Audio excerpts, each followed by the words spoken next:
Hello, and welcome to 4410 Westminster, here in the Central West End. This is the third, and by far the grandest, of the stone-fronted Victorians that I've shown on this channel. This house is around 6,000 square feet, and over 3 stories, plus a basement. You can see how it looks similar to the other ones I featured, but everything is just on a grander scale. And it's even more so once we get inside. See, a number of the elements here that have been put in have the turret with the posts, the slate roof, and then the detailing in the stone, down to the address carved in right here. And then just looking at the front door, have some amazing hinges. This is a massive door. And then as we get inside, we have a wood paneled entry foyer or vestibule. Such amazing detailing. And that's only the beginning. And then we enter the actual foyer. This archway, entry fireplace,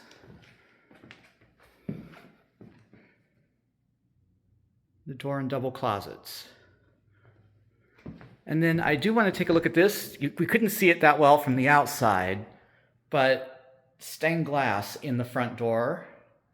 I'm pretty sure that's not original to the build of the house. I'm not sure. It looks like a later, more modern style. But as we look through this entryway, I just want to get a close-up for you of some of the detailing.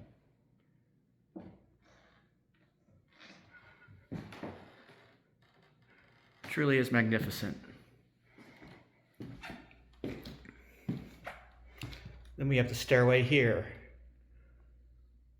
which probably took an entire forest to make. This little bench and a secret storage compartment. And that's only the entryway. Coming through into the formal living room here. Plaster medallions around the chandelier. And we can see here the original bay window with the original curved windows still intact. And underneath are the radiators, which are hidden.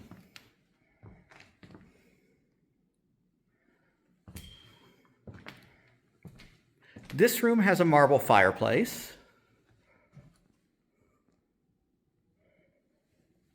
And then into the second portion of this room, we have French doors onto a deck, stained glass above,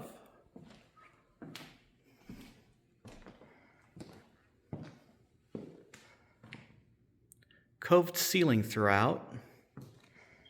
And then we enter into the dining room. Notice how the china cabinet has been built into the paneling on that wall. This room we have a wood mantelpiece, again, quite ornately carved. Built-in window ledge, bay window,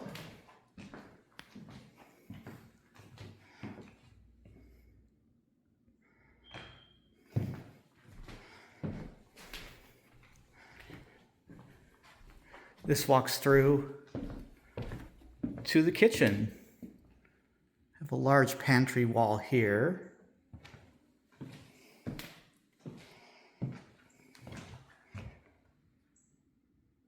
Island with quartz top. Great range of cabinets. And I like this tile with the gold veins in it. I don't know if the light's showing up that way, but they're just sparkling.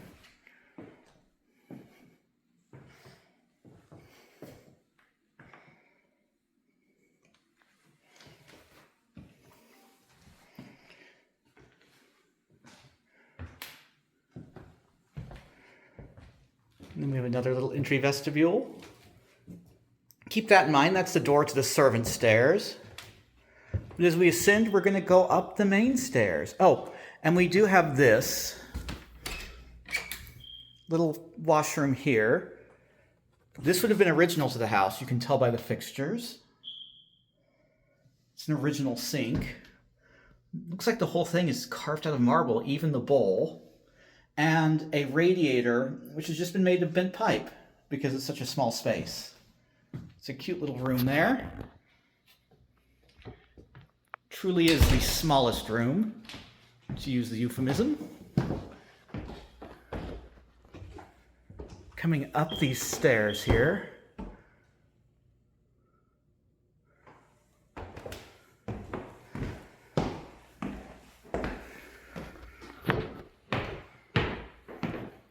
We're going to first enter into the owner's suite, which has been made out of a few bedrooms to make a much more usable space now. Have the bathroom in here.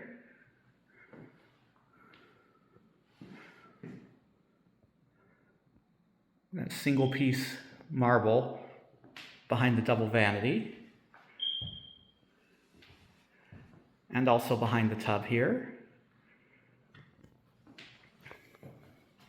Oversized shower, level access, and little laundry room, just in case you were wondering where that is. And then we enter the main bedroom. That's a king-size bed for scale. Again, just above the living room. And we also have here the same curved windows and radiators, little cabinet in the middle. Paneled walls.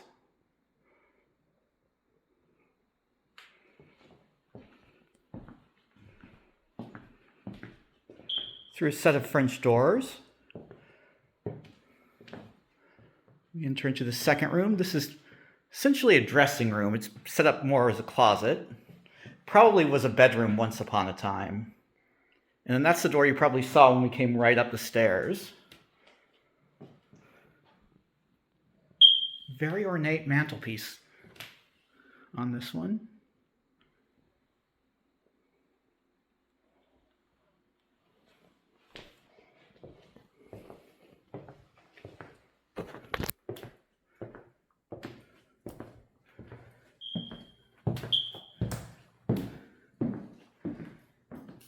And then we go into the rest of the house. We have the main bathroom. Upon entry, there's a little vase shelf. Tiled bathtub surround.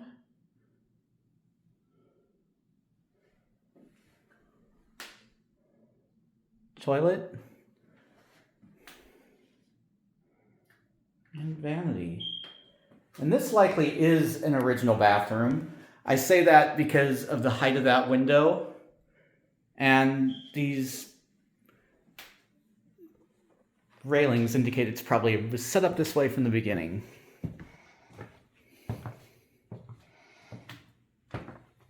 Then here we have the rear bedroom.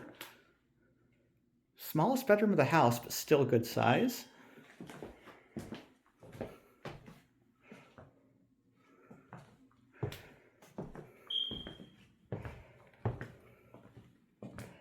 And second bedroom.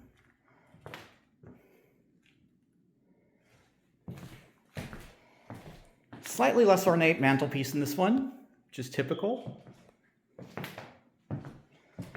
But we do have an exceptionally large closet here. I'm not sure what this originally was. These are original doors in here. I don't know if there was it doesn't look like a bathroom because it still has original baseboards, and the bathroom at that time would have had tile going down. And then as we adjourn up, you'll notice this old lock here, which is keyed from the outside. And the reason is, as we ascend,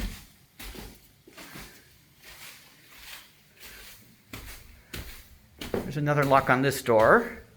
You can see this wall was installed at some point later, probably the 50s with the jalousie window there.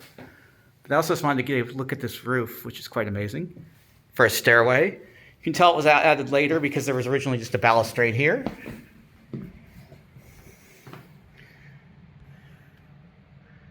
Here we are in what is a private little apartment.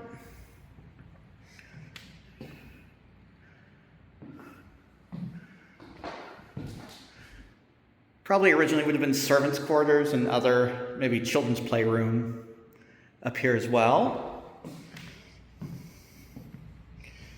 In the bathroom, which is original but was a little bit more plain. You can see just a standard tub, toilet and sink. But look at this, a beveled glass linen closet, and then the coolest little half-moon window at the top.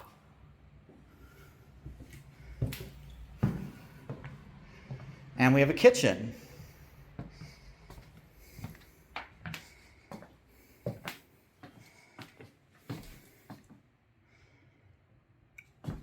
It's basic, was intended either for, I'm assuming, a caretaker or maybe an adult child, or was going to say a mother-in-law, but I don't think you'd want that many stairs, but who knows.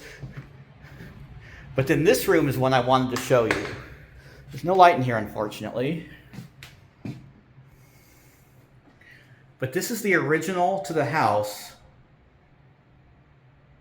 trunk room, where steamer trunks would have been kept, as well as valuable clothing, furs, things like that. Still has a little bit of a moth smell, or mothball smell, which lets you know its original purpose.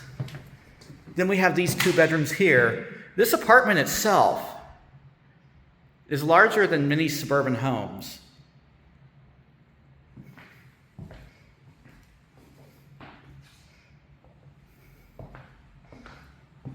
Then the second bedroom.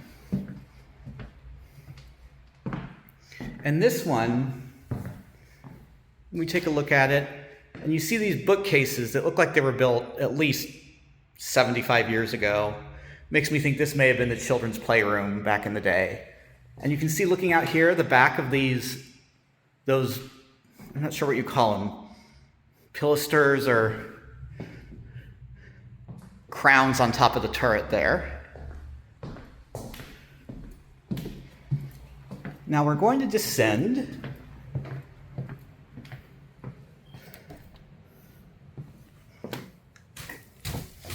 to the outside of the house next. And it's amazing they even put paneling in the service staircase. That's the first time I've seen this in a home.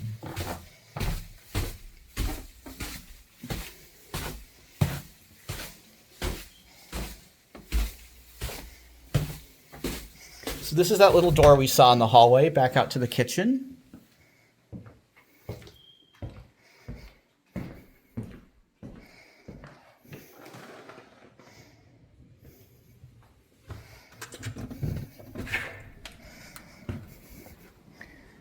And then at the rear, off the kitchen, we have this deck.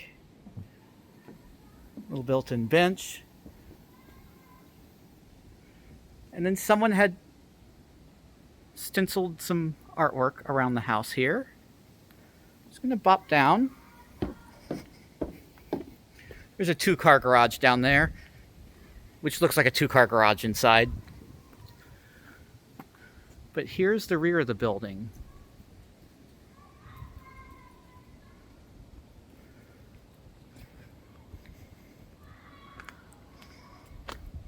And we have a little fountain in the corner. It's built in. Not sure when that was installed.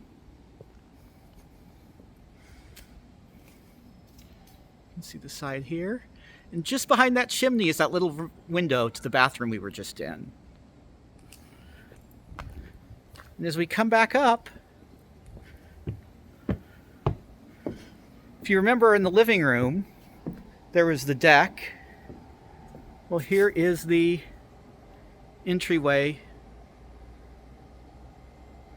to that deck. Beautiful backyard. And now that we've seen that, we can descend into the basement.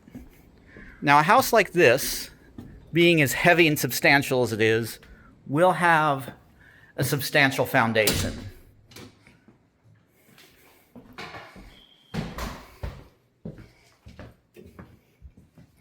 And so this door here you see out the side would have been the door that the third floor occupant would use, so they'd have their own private entry and they wouldn't really be getting into the main house.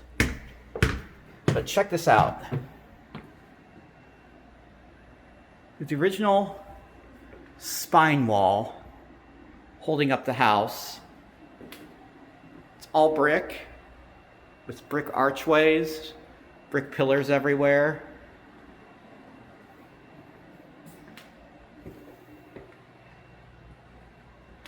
Little rooms, but I always try to find the servants' toilet down here in the basement where they had the one for the gardeners and everything, and I found it. So there's a little shower here that was added later. There's the toilet the way it would have been.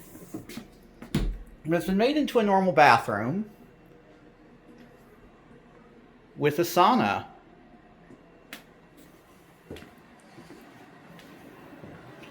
And then through here, we have another room. This is we're right now underneath that middle room by those French doors with these beams that are here. I'm going to guess they had a piano there, because that might be the reason you'd put that many pillars up like that. It looks like a piano room from my experience. Then we have the old laundry room, which obviously isn't used anymore. Nothing too exciting there. But let's take a look back up. I'm going to end us on the juiciest view, which is the entry to the main house. So coming back in, I will end with us right here. Thank you very much for watching. Let me know if you'd like more information, or if there's any other types of homes you'd like to see. Please remember to like and subscribe. Thank you.